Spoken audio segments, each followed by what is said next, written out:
Bekki, good to see you. And Thanks, Ann.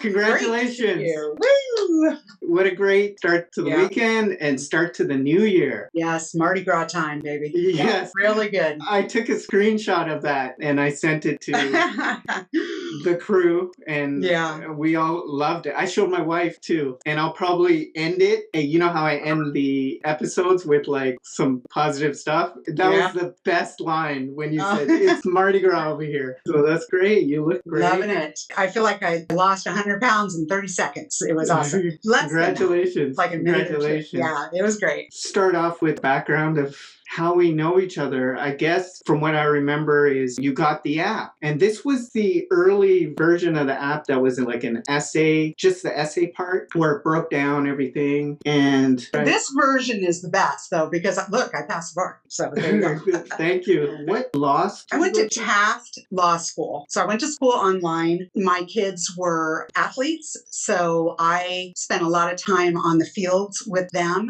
We were on a field almost every day. So I would just take my online studies out onto the fields and go to law school while they were working their way toward their scholarships. They ended up getting athletic and academic scholarships. So, and I got my law degree at the same time. So it's great. Oh, that's great. Yeah. So you both graduated from... All three of us. Yeah. It was really special for sure. You got to send me a picture of that, because at the end of Brandon's, I had him and his son. A really proud thing, I think. It's a journey that you go on with your entire family. So I had my kids on FaceTime with me when I checked my results. So we were all able to enjoy the moment together, even though one's in, Las Vegas and one's in Oklahoma. I'm in Orange County. So we were all able to enjoy it. So it was a really amazing moment. It was great. Thank you. And when I got your text, I was just, I was just so happy. And then thank you. Saturday morning, another one, which will be the next episode after this, she called me and she said I passed. And then the funny thing is, she goes, I got to call my mom now. So she ended up calling me first, which is so sweet. It's weird how you have to figure out who you're going to call. It's like a fire hose, Right. And you're just trying to get everybody. And then, your phone blows up. It's just amazing. It really is. Totally worth it, by the way. Totally. I mean, after all this time of trying to get it done and all this other stuff, it doesn't even matter now. It's really worth it. So I'd like to ask you this question because it's not on the agenda, but I think it is important. My question is, I know there was a time when you took a break. I skipped 2 bars. In retrospect, after doing it now, and then having to not sit for it while others are sitting for it, is there any insight to that you could give? Yeah. I think that looking back on it, I skipped 2 bar exams along my journey. And one of them I don't think was warranted to skip, which was the first one, which was just 3 bars in a row and I need a break. And I don't think that's a good idea, because just taking a break just because of bar fatigue is not the way it works. We all know that it takes just to fire back up your studies, to recover over the hit of not passing the bar. I know it's a hit and you get to take some time to process that, but not a lot. It is just a test. We have to keep this in perspective here.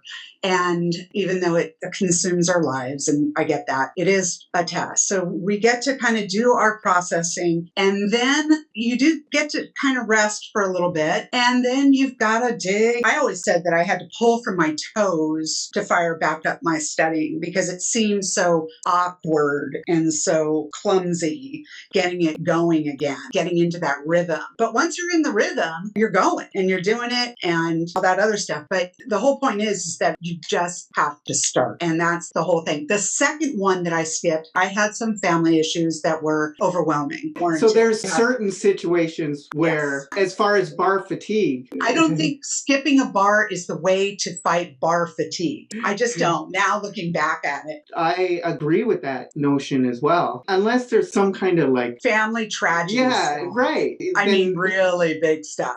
Right. then it's warranted to step back. But it's pretty high up there, right? Right. Much higher than bar fatigue. That's for sure. I did think about that. I look back at it. I do not recommend skipping bar. This is the 13th episode, and lucky number 13. I love this episode, and that is with you. That's the first time I've asked that. I've asked it personally to people I've known but it's great that I have it recorded now. And the way it's turned out this year, if you're a repeater for this February, you have 10 days to make up your mind if you're going to go or not. It's crazy. I mean, listen, you have to want this bar. My bar journey had several different changes, 3 days to 2 days. We're adding subjects to MBE. We're doing some stuff online. We're doing all this other stuff. And they're not going to stop throwing obstacles in front of you. They're just not. You need to learn how to maneuver. Is it fair? I don't know. Whatever. It's not about fairness. It's about, we want people that really want to do this. And so you really have to be one of those people that it's no matter what they throw at you, you're going to field it, you're going to do it. So that's the game. This is more of a background question again, but I remember we were talking about a community property essay. You gave me this code. It was like so specific. I was like, I really hope 2640. Yeah, or whatever. And I was like, okay, you're a rock star at family law, and community property will be no problem for you. It carried me several times. It really did. That's where you're from. I'm a family law paralegal for the past 32 years. We do family law and criminal defense. And there was a lot of expectation on me to pass the bar as a result of already working at a law firm. Okay, it doesn't work that way. So whatever it is that you do in your normal life, and I write for a living. I do. I write a lot, and I would get at the bar and I would freeze. I'd write like I had a gun to my head. I'd write terrible. Right. And that was things that I had to overcome and just settle down and think your way through it. Always be present. Right. For me, as a podcaster, interviewer now too, I can't just go here. It turns out horrible, right? I got to listen to what you're saying. And that's really kind of a bar skill. You definitely have to get really good at taking the bar to pass it. I think that's the case. But your app taught me how I learned. I didn't understand how I learned. I would go to all these bar prep places and they'd say, okay, do it this way. Think like us. Write your checklists and your this and that and other. And watch hours of videos. And exactly. And I was just like, okay, I'm trying to think like you think. And they go, that's what you want me to do. You want me to do this, do that. And there are processes that they want you to use, which is great. And I'm sure it works for people. I don't know. It didn't work for me because I didn't understand how I learned. And your app taught me that I learned by repetition. Okay. And your app, especially with the MBEs and even with the essays and things like that, because I had to see those same fact patterns over and over and over and over again in order to figure out how to do this. So that's what made the difference for me, for sure. Thank you so much, Bekki. Oh, yeah. It's a good one. You got a king. Oh, yes. Sandy Lou, come here. It's a Cavalier King Charles. I think that's how we met. Yes, that is how we met. She has her own Instagram account. And I had posted something. Sandy, come. You had commented. I posted something with Sandy fell asleep on one of my MBE book. And I had posted some goofy, comment or picture in a, whatever. And you came back and knew the font.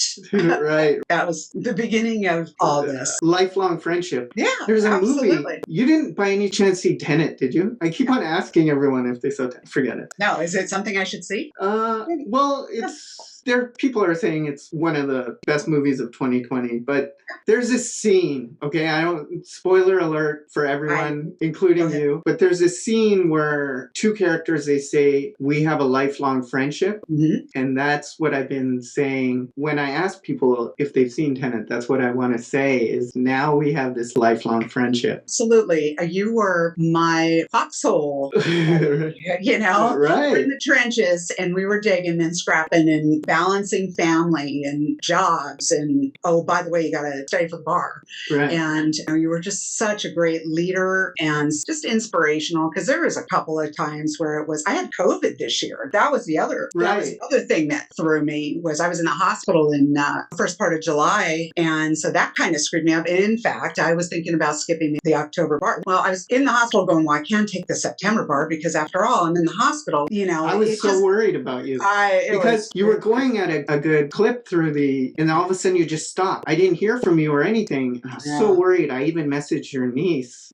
I said, you don't know me, but I know your aunt, is she okay? And I appreciate that. I really do, because it caught me off guard. I've never had anything to deal with that. But anyway, you get back up on your feet, and I, thankfully did. But then you have to recover and study. And so that was another, here we go again with the obstacles. And you just have to wait, in those cases, for me, I just had to wait until my brain was ready to go. And so I didn't quite put in the long-winded study pattern, taking, a month, 2 months, 4 months, whatever. I've done it all. And this was actually the shortest amount of time. And so I had to lean in on your app hard to carry me, to remind me of all those fancy rules and, stuff like that over and over. It was great. Thank you. Thanks for always bringing it back to the app. I do appreciate it. There's our girl. Hi, Sandy. Sandy's my legal beagle, so she's definitely been part of it too. And highly recommend having somebody. I mean, if it wasn't for Sandy, we might not have connected, right? I agree. Well, I should have been studying. Instead, my dog is asleep on my books. Right. Was there anything that you can recall about low points in bar prep and giving up? Every bar that I didn't pass was a low point for sure. And I swear I can remember every bar exam that I took. There was always something that happened during the bar or leading up to the bar, or just, there was always like a bookmark, like something to remember. But I think that every time that it said your name doesn't appear on the pass list, or whatever it says, and then you have to tell people that I was famous for no pass, the words no pass. And I would text that to all the people that needed to know. And then I would throw my phone into my bed every single time, because I don't want to break my phone, but I need to throw something.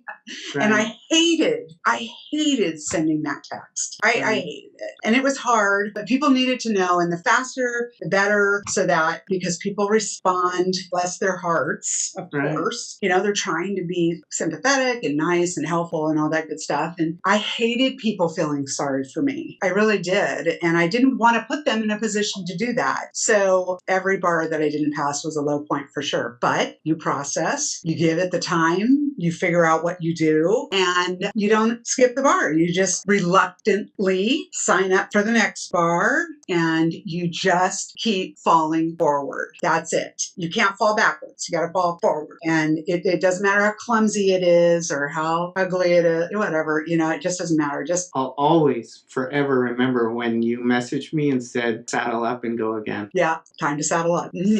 So know that. It's permanent. Yeah. Love it. Well, that's what I think is kind of cool about the app too, is because you have a village. You have your people that are in the same position you are. And there were times where, even during the whole process, the bar study, whatever round you're on, is that you're going to burn out for a day or two or whatever, but you need somebody to go, hey, tap, tap, what's going on? Giddy up, let's go. Definitely. Doing it all by yourself I think that's trouble. It's a lonely... You need a group to kind of keep it all going. So you did like that then, seeing where everyone else was at. I love and me checking in with you. Yeah, absolutely. I know. What other app does that? Come on. I know that you didn't like how I tried to kind of cover ground for you. I guess what I was trying to do was say, contracts, Civ Pro, and property are tough ones, right? So when I would see you on that, I was kind of trying to say, like, brace yourself. Yeah, I know, and I'm here with you. I know this is a tough one, so we'll talk about every single question in this set, if you want to. That hat on me. Right. When you plant the seed that this is hard, you back off of it. It's at least I did. I was like, what, Well, Sam says this is hard, right? This has got to be hard. I'm not really into losing right now. And not by property or, things like that. So planting the seed that it's hard, I think starts you off on your back foot. At least for me, it did. It made me, to be honest with you, they're all hard. They're all hard. Yeah, to think that torts, I struggled with torts, it was just never, they're so... What they need to do is make a community property section. Right on. Now we're talking. Right. We got to go work for the MBE people. Right. But like I said, I thought all of it was hard. And I agree with you. I think there are some harder ones than not. But you know what else I remember about you? It didn't work, which I gotta give you props for and give you credit for. It was the best thing. We were at a wedding and I told my wife what you said. So the thing is, the NCBEX, they've only released so many civil procedure questions, right? As of present, they've only released 56. So all the companies have to fabricate a remainder so you're not only working with 56 questions, right? Exactly. So it's hard. It's hard to come up with these questions. I guess that's why they get paid the big bucks. But I came up with these like scenarios, you know, and it's tough. And you messaging, you're like, I can't believe how distracting these things are. But then you made it a positive. You go, but you know what? It's training me to become focused on getting what the question's trying to ask, right? Yeah. The rule. So it's kind of in this weird way, training better for the MBEs. And that's the thing. You go through your process of this bar exam study and somebody sends you an email and you're just like, I can't. Right. Completely melt down. But it was the best comment that you made. I've said it to a few people. And one of my partners who helps me write the questions, he started laughing like out loud. It was a great, awesome question. Okay, good. Awesome it was comment. a good one. We loved it. Sometimes it's not so... And you made it positive, you know? Like you can just say, you know, these questions suck. I'll never learn anything. But you said, you know, this is really training me to block out all the like weird stuff. You know, what's the rule you're trying to ask me? Yeah. It's great. I love it. Was there ever a point though that you can remember that you really were like, I might quit. I might never attempt the bar exam again? This one.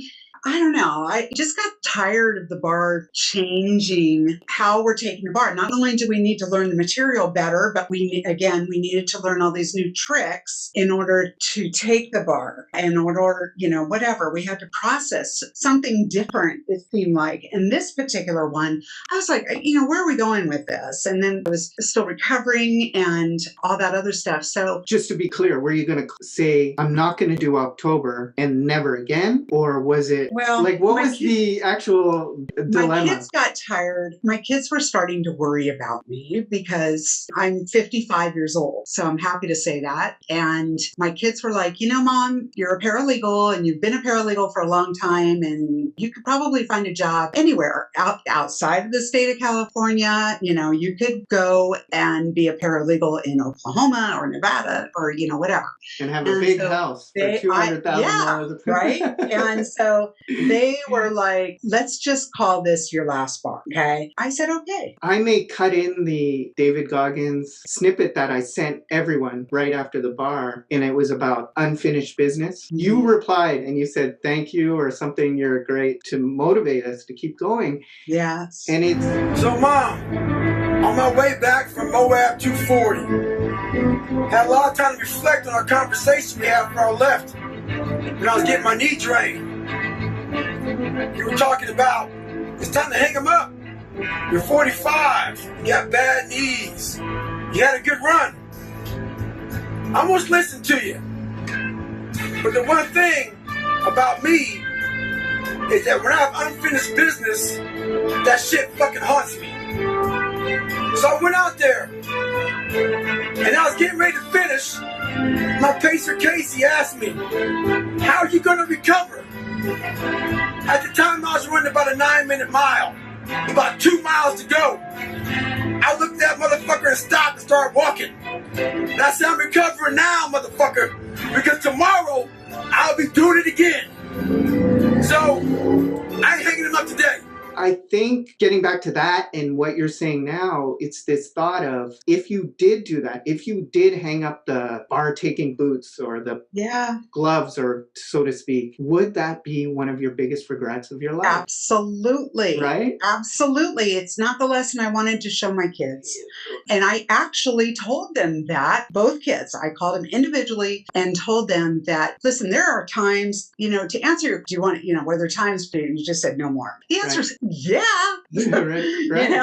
So many times. But the fact is that if you can't do it for yourself, maybe you have to rely on doing it for somebody else. And for me, the motivation was I just didn't want to show my kids. The only reason why you fail is because you give up. And so I just didn't want to give up and show my kids that. I wanted to show them what victory looked like with all this. And that was the end of the chapter. That was a good ending, not quitting. That wasn't it's an easy ending and it's quick, but it's always going to be on your mind. I think that if you're anybody who's in this process, you're competitive. You just are. You just really want to conquer this thing. And so just to walk away from it, I don't think that cures it. I just don't. I think it's unfinished business. So I think it would be on my mind quite a bit, actually. Thank you for that. And it's really beautiful that you use your kids as your motivation because it really, as a parent myself, right? Mm-hmm. I would never want to show my daughter what giving up is acceptable. And my kids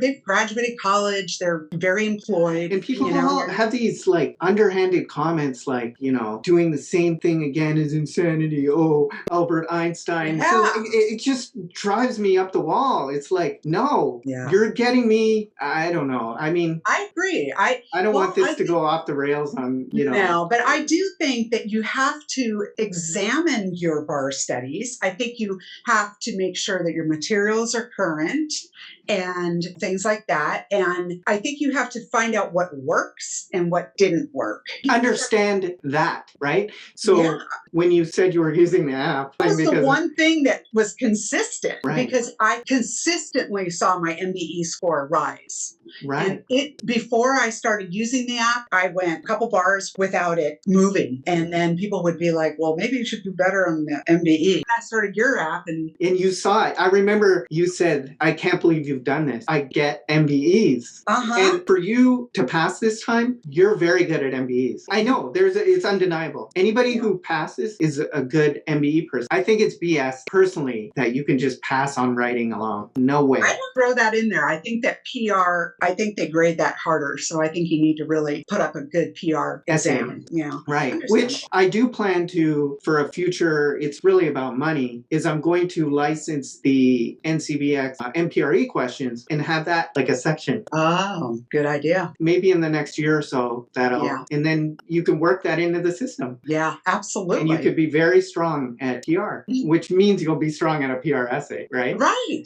Exactly.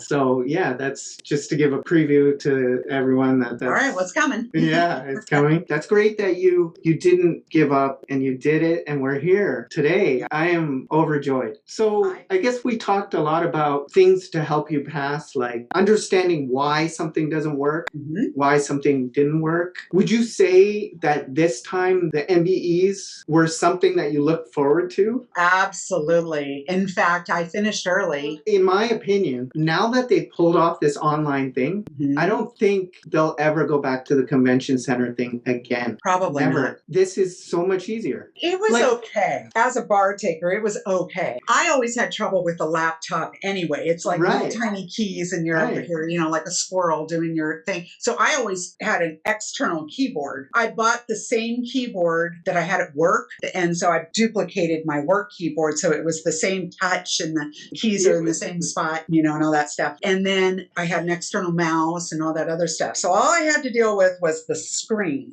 on this laptop. And for it to be half the question, I wish they'd make it right and left instead of top and bottom. We didn't really talk much this session. I think you were really in the zone and focus. Yeah, I was sick. So you saw my videos that I was posting in the app, right? Yeah. And how I was going over other people's essays. And is that what you're referring to? And you saw this system, because I've made this system now for the writing and how to check with the app, like self-grading. I didn't get that far as far as I never self-graded. Okay. I was not really good at that. I was proud the fact that I read it.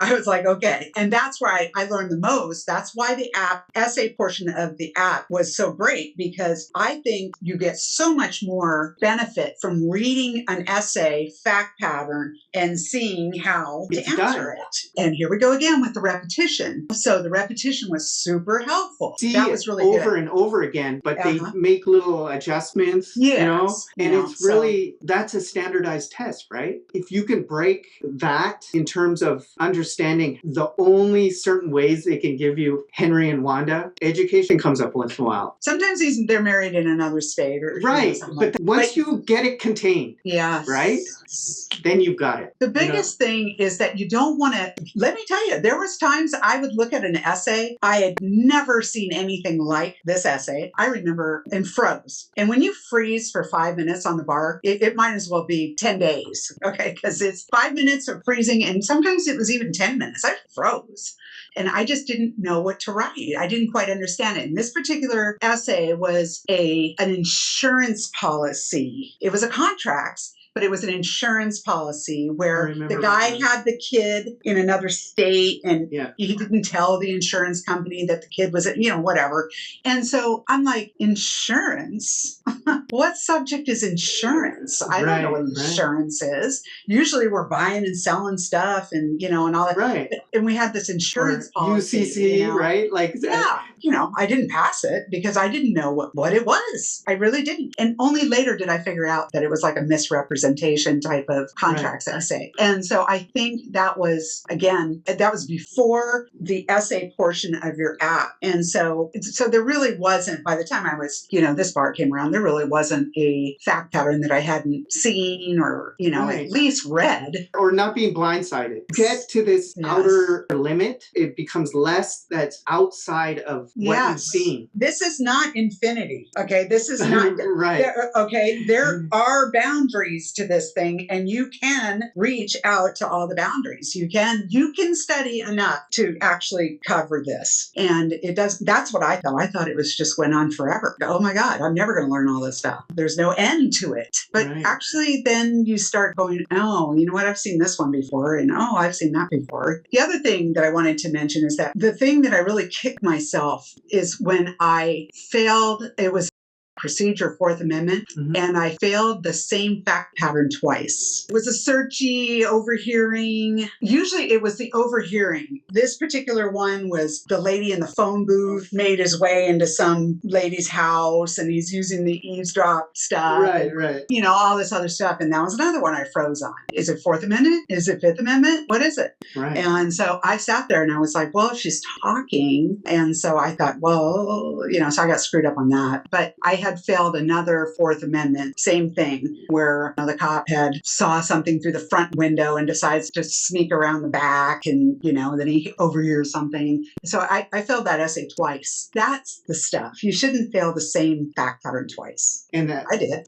So that's a repetition thing, isn't it? Right. If you put it up in the app, go through it. You're like, well, I don't want to do that. None of us want to do it. I get it. But you have to review your prior answers, because I'm telling you, they're coming back. And you don't want to fail the same thing again, because. And so how about the PT this time compared to other times? Well, you had to sort through all those PDFs, and you had to figure all that stuff out. On the technical side, right? The technical side was hard. It was harder in my head than it was once you were in there. You kind of figured out. And instead of highlighting like I normally would have done, or underlined like I normally would have done on the paper, I just literally wrote what I saw, like I would normally underline, and I would write it. It was either the first call or the second call, and I would just put it where I thought it would go, that information. And then I get a little lost in the PTs. I think I know exactly what I'm doing at the beginning, and then by the end, I'm like, I'm all kind of screwed up. Yeah, it must not have been that bad. Yeah. I mean, we'll never know, but I would like to think that is just improvement. It just is. And I think you just really have to get in there, and you need to find what works for for you. And that's it. And that's why we were talking at the beginning about people, when you fail the bar, people have 100 remedies for you as to, how everyone has this opinion. Yeah. Here's the silver bullet. This is what you need to do. I kind of listened to all of it because, maybe somebody does have an idea that I hadn't heard before or something along those lines, but I wouldn't give up the app. I wouldn't give it up. Thank you, Bekki. That same thing where people are like, well, you can't keep doing the same thing over and over again. I'm like, that's exactly what I need to be doing. I think if you see a pattern of improvement, but it's still not over the 1390 or the 1440, right? But it's improving, that means whatever you're doing is right, and you just need more. Right. Don't change, because then you're off that direction. Right. And you're learning a new thing. Right. That is where you will go down. I totally keep doing whatever you're doing to improve. Just keep doing it, and then it will get you over. Yes. Don't try crazy new stuff. There's a learning curve to the crazy new stuff. And that's when you'll see it go down. That, I think, is super huge, because a lot of repeaters that I talk to is they say, the whole Einstein thing, but it's kind of like, I got to do something different. Well, let me see if you've improved. There's an improvement. If there isn't an improvement, you got to change. You got to look at what you did and improve that. You're improving. You're doing the right thing. And that was the other thing. I didn't want to be in a new group. I don't know what I'm going to get from the new group. I needed people that were doing the same thing that I was doing. Right. And so that's another thing. Your whole approach to the bar brings, we're all in this together. We're doing it, and we're keeping each other going and things like that. And there was a lot of times where I was just like, okay, I've had enough. I can't do this. I just can't do this. And then all of a sudden I'd get, there's San. Going, hello. You're falling behind, babe. You better giddy up. And that's the beauty of the program, is I can see exactly where you're slowing down. And if that's the case, if it's not, you're a little tired, or you got COVID, or you're burned out, or whatever. Let's figure out why this is difficult, and let's talk about it. Rule against perpetuities, whatever it is, let's talk. Beautiful. Looking back on it, made a great friend, and lifelong friend. I'd like that. Yes, lifelong friend, and you totally understood everything that I was going through, and many times. So that, I think, is my superpower. Is I can really, and I'm gonna say this so it's like demeaning to me, is that I am like the most basic thinker. So I'll be able to explain it to you, on the most basic level. Like talk about a movie about Getty Oil or whatever. And that's how the rule of perpetuities works. I do think there's a disconnect, because with other instructors and law school professors, they're so smart and they get it. And they're geniuses, right? But what if you are not on their level? Will they be able to explain it to you down to your level? No, they expect you to get it. Oh, yeah. And there's a rhythm, I'm sure, to their teaching and how to teach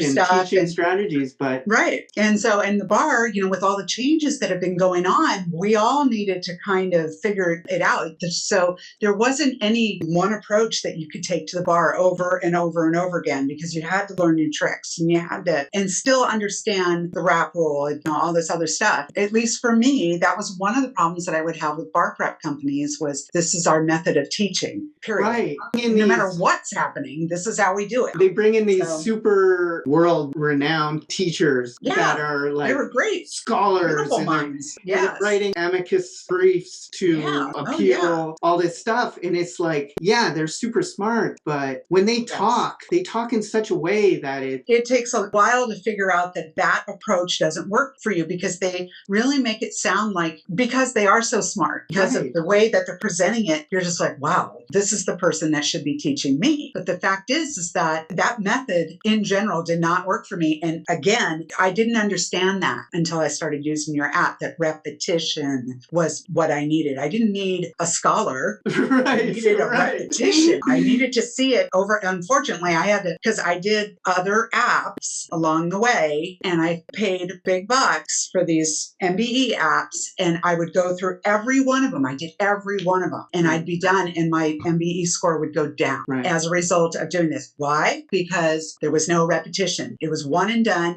on the question. Okay. And did I understand the answer? Well, maybe I did, but I certainly couldn't remember it the next time that it showed up because whatever, it could have shown up on the test and I wouldn't have gotten it right because I'd only seen it one time. And so that's not enough. So that was great. What I'm saying now to new students that are calling me and stuff with the course is you have 10 days from Friday. It's 10 business days, so 2 weeks basically, to register for this exam. What I propose, and to give the viewers, go ahead with the program. Don't pay for the bar exam and see how far you get in the levels, right? Mm-hmm. And it's objective, right? Like if you can't get that far, whatever it is, your endurance is not good, it's hard to read, whatever it is, you know? There's always something. At least you know whether you should sign up for this one or not. I know. No other program can do this, right? I know. And that's true. That is very true. That is very true. I come from the school where you just have to go all in. Because you told me, you were like, with this whole COVID thing, you might want to bail out of the October bar. Because they were giving full refunds, right? Yeah, they were giving refunds and you were very on top of reminding people that, listen, if you're going to bail out, this is the time to do it. You're not going to be able to get your money back. And it's not cheap. Okay, we all understand that,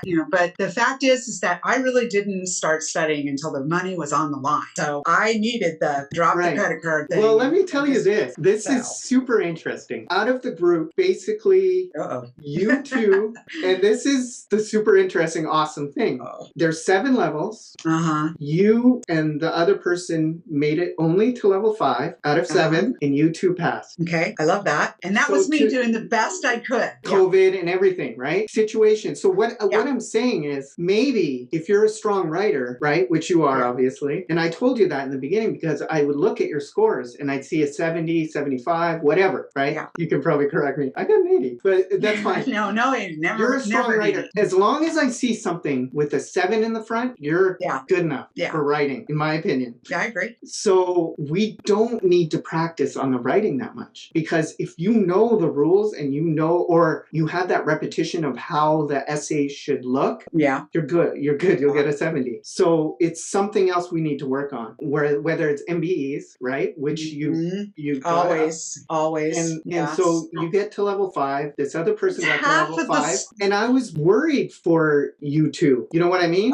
She'll be on the next one, so I'll bring this up again. I can't wait. And I was worried for you two because you are kind of at the back of the pack. Mm-hmm. And everyone's advanced forward. But I think that combination of at least getting to level 5 and being a good writer, right? Mm-hmm. Because you worked at writing. You've been working at writing, right? You're a writer. Yeah. It's enough. Mm-hmm. See what I'm saying? Oh, absolutely. Because she is in the same boat. In a lot of ways, you two are similar. Well, I don't even... level 5. First of all, you lose track of how many MBEs because people are like, how many MBEs did you do? Right. And quite frankly, if you can count how many MBEs you've done, you haven't done so. But I also think that's kind of, you could I don't think it's a good... Yeah, it doesn't say much. Like temperature gauge, It's the way it was. But with my app, I don't worry about that. I don't worry about timers because if you can answer it, but if most of the time it's wrong or even 75% it's wrong, that 25% is going to come up on your bar exam and that's going to mean it. I did see some of your questions on the test along the way. I can especially remember Anaheim. I know for sure there was at least 1, if not 2, that I was like, we're not quite exactly the same, but it's the same question. What about like waiting for a result? That time in between, like what did you do last month? I worked.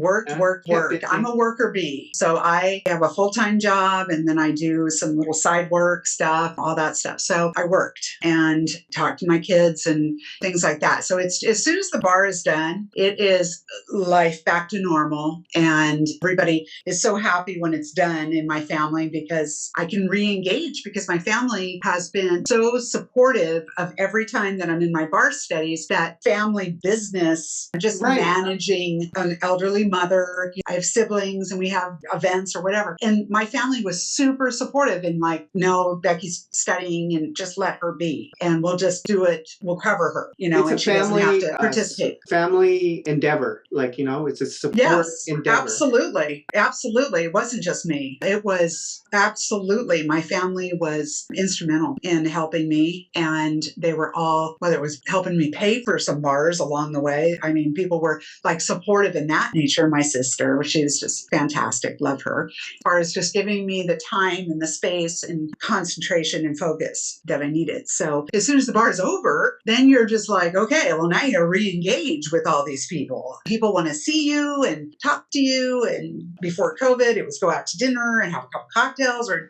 whatever. And so you have to spend that next week just re-engaging with people. And then it's back to work. And then you just sit, and before you know it, I really got to the point where I didn't think about the bar exam until about 2 weeks before results came out. And then people would start asking me, hey, when do results come out? I'm like, yeah. There was this whole thing that Eddie's son, way back from episode 1, he had this little trick where he didn't tell anyone he was taking the bar, and then he would just... Yeah, I'm not that good.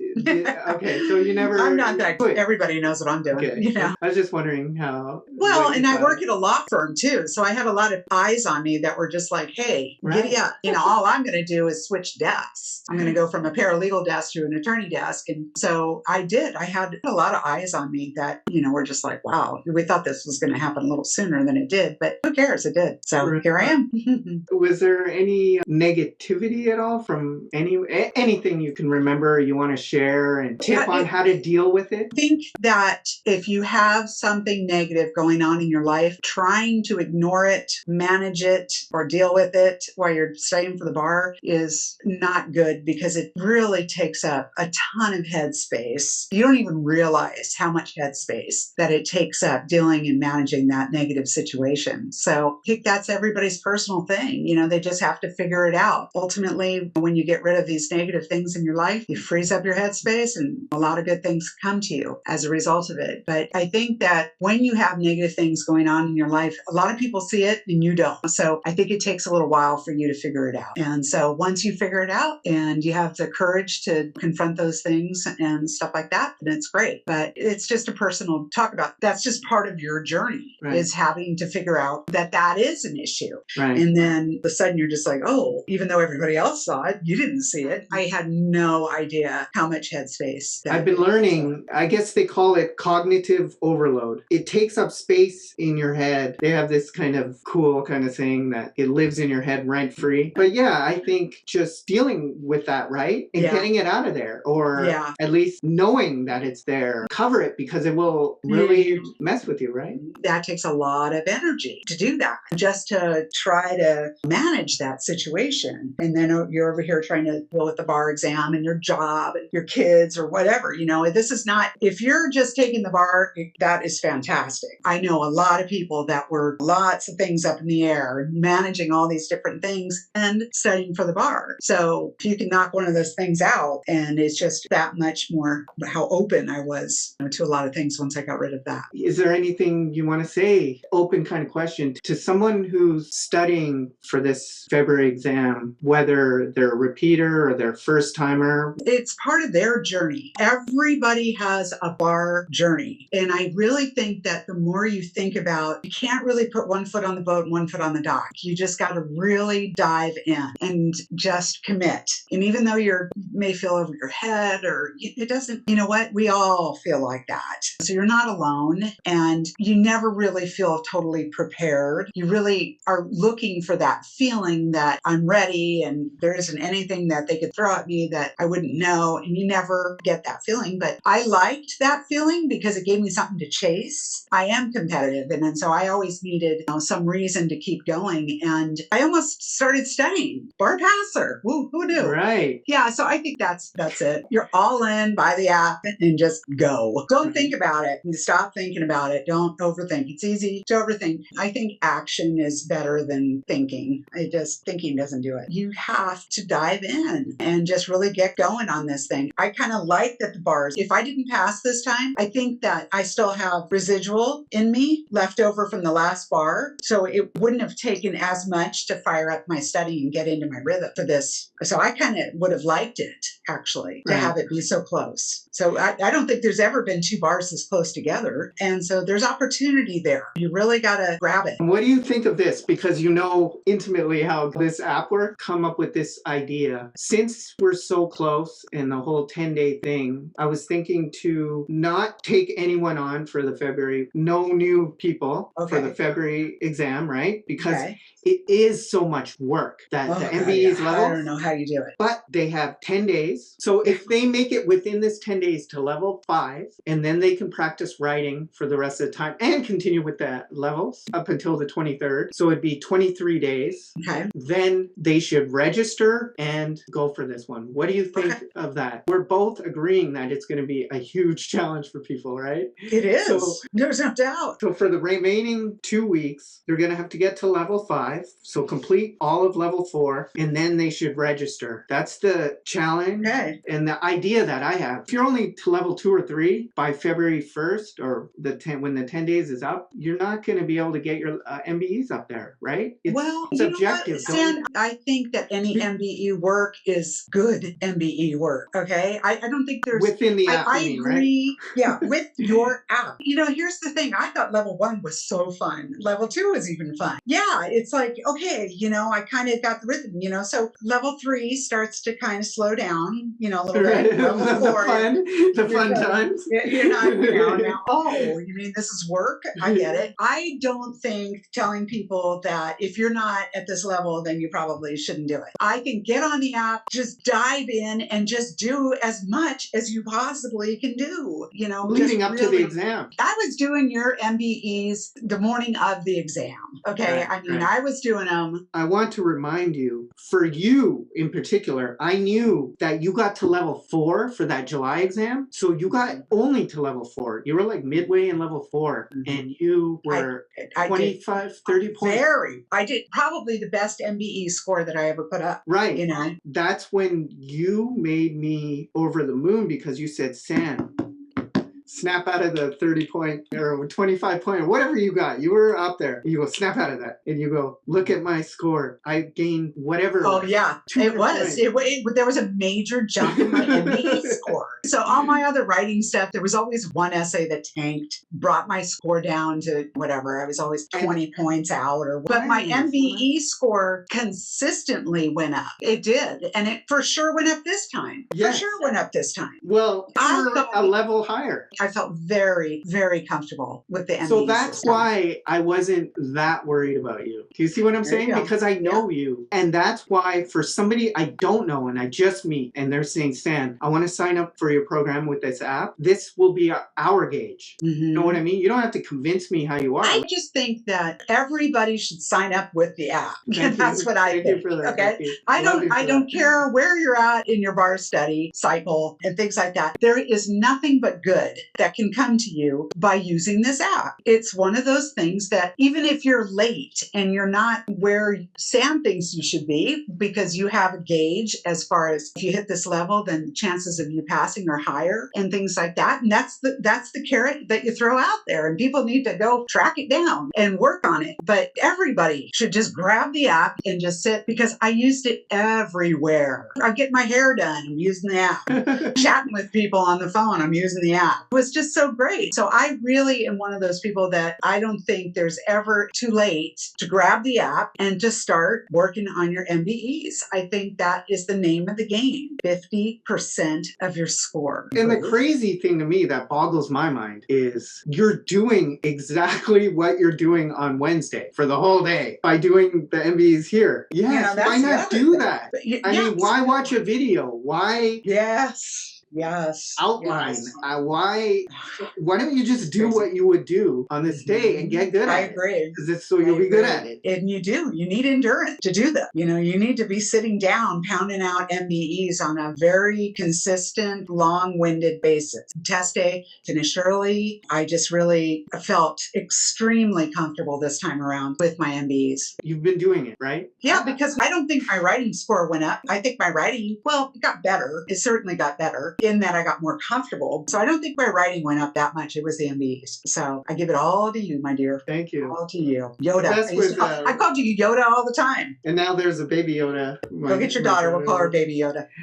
So Bekki, you passed, and what are you doing now? What's your plans for the future? Well, I'm going to just keep doing what I've been doing. I've already leased office space. I'm just going to put out a shingle, and I'm going to go for it in the family law world. I showed that to Chor, by the way. I'm so proud of really going to kick ass. I'm doing it. And I've always said that it really didn't matter how long it took me to pass the bar because I have the back end experience. So now that I've passed the bar, I can do all my own pleadings. I can do all that other stuff. So I am ready to go to court as soon as I'm sworn in. I'm ready to go. So it'll be dissolutions? Domestic violence, child support, divorces, modifications, all that other good stuff. And I also am going to go into bankruptcy because since I've been a paralegal for so long, it really works well. It's form driven for consumer end of bankruptcy. So it's very form driven. And I'd like to practice in the federal court as well. So I'm going to get sworn for the federal court as well as the state. I'm all in. And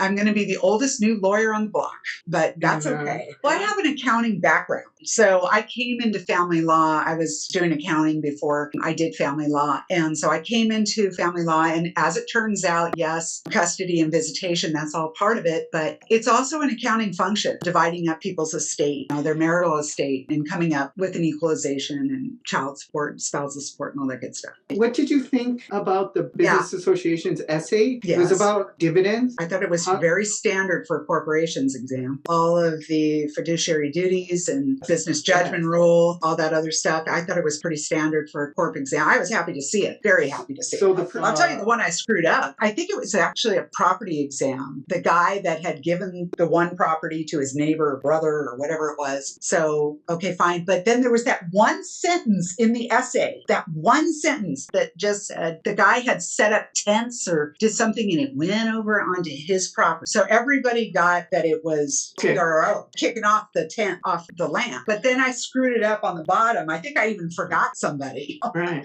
They do some other weird stuff. I'm sure your MBA saved you. Yeah, I know they did because I totally screwed up that one. Although it was pretty on the top, it was ugly on the bottom. I was going to say that no one will come into an essay and know every single thing to talk about. No. Like there's always this where you're like, what the F are they talking about, right? Yeah. So I was asking about the BizOrgs one in particular because there was some dividends kind of question in there, issuing dividends. And this person said they blanked out, but you and Genven, you passed. So I'm thinking you're business kind of savvy. You could write about the fiduciary duties because that's the finite world, right? It's either the 10B stuff, those rules, which thank goodness it wasn't, or it's the fiduciary duties. If there's a dividends thing, it's about duty of care and then duty of loyalty. So it all then back into this thing, even though you didn't study the particular rules about dividends, right? No, but I read essays, and so I remembered because I like essays that have kind of a natural, I think corporations kind of there's usually something going on, either formation or whatever, but there's usually somebody who screws something up in the corporation. So you just have to hit those fiduciary duties in the business judgment rule. I think it's like a very standard, in my world at least. I think it's I agree. Standard. So I liked seeing it. I really did. I was happy to see it. And then you've taken up the whole time. You're no longer concerned about these obscure kind of Sarbanes, Oxley or whatever. Who cares about that? I don't have time for that. It doesn't matter. You can write that, but if you don't write this, you're done for. In the same context with a community property, you could write 1240, but you gotta write all the other stuff. Is it 1240? 2640. Okay. Yeah, 2640. Yeah, we want our money back out of the house. You can write that, and that will bring you up higher into the higher 70s, 75s, or whatever. You can't just write about 2640. You'll fail. No, especially with community property, they give you so many little itty bitty fact patterns inside each one. one. You're going to be writing this asset's going to be distributed this way and things like that. But even if you screw up one asset, maybe you can save another. And I think that's the fun part about community property is that many different answers on one essay. At least that's what I like about it. Maybe they're all like that, but I loved them. I would always be prancing through those community properties. So would you mind if we put your email up? If somebody out there would want to shoot you an email to ask you a question. So thank you, Bekki, so much. Congratulations, and thank you so much. Thank you. I really, really appreciate you and all your guidance and your help and your support and your friendship and your app.